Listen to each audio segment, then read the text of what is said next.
गगनबावड्यातील प्रवाशांसाठी मोठी समाधानाची बातमी आहे।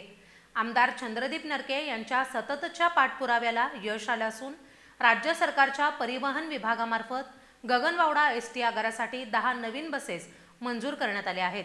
त्यापैकी 5 बसेस आगारात दाखल झाल्या असून उर्वरित बसेस लवकरच मिळणार असल्याची माहिती देण्यात आली आहे। राज्य सरकारच्या परिवहन विभागानं एसटी महामंडळासाठी नव्या बसेस घेण्याचा निर्णय घेतला असून गगनबावडा आगारासाठी आमदार चंद्रदीप नरके यांनी केलेल्या सातत्यपूर्ण पाठपुराव्यामुळे 10 बसेस मंजूर झाल्या आहेत। यापैकी 5 बसेस गगनबावडा आगारात दाखल झाल्या असून त्यांचा लोकार्पण सोहळा गगनबावडा बस स्थानक इथं पार पडलाय।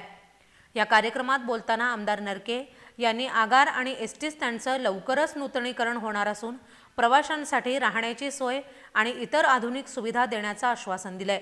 त्याचबरोबर आमदार निधीतून तालुक्यातील विविध ठिकाणी नव्या बस स्टॉप्स मंजूर करून देण्यात येणार असल्याचंही त्यांनी सांगितलंय। गगनबावडा तालुक्याचा सर्वांगीण विकास आणि पर्यटनाच्या माध्यमातून रोजगार निर्मिती वाढवणं हे आपलं प्रमुख उद्दिष्ट असून यासाठी ठोस आराखडा तयार करण्यात आला असल्याचं आमदार नरके यांनी स्पष्ट केलंय। या बसेसचं योग्य नियोजन करून प्रवाशांना उत्तम सेवा मिळावी यासाठी एसटी प्रशासनाला सूचना देण्यात आल्यात।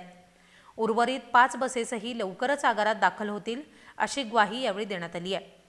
या कार्यक्रमाला ज्येष्ठ नेते पीजी शिंदे, गोकुळचे संचालक अजित नरके, माजी सभापती एकनाथ शिंदे, लहू गुरव, स्वप्नील शिंदे, दादू पाटील, आनंदा पाटील, एबी पाटील, राजाराम पाटील, राघू पाटील, सरपंच मानसी कांबळे, उपसरपंच संतोष गावडे, ग्रामपंचायत सदस्यांसह पांडुरंग पाटील, संतोष पाटील तसंच एसटी महामंडळाचे मान्यवर उपस्थित होते।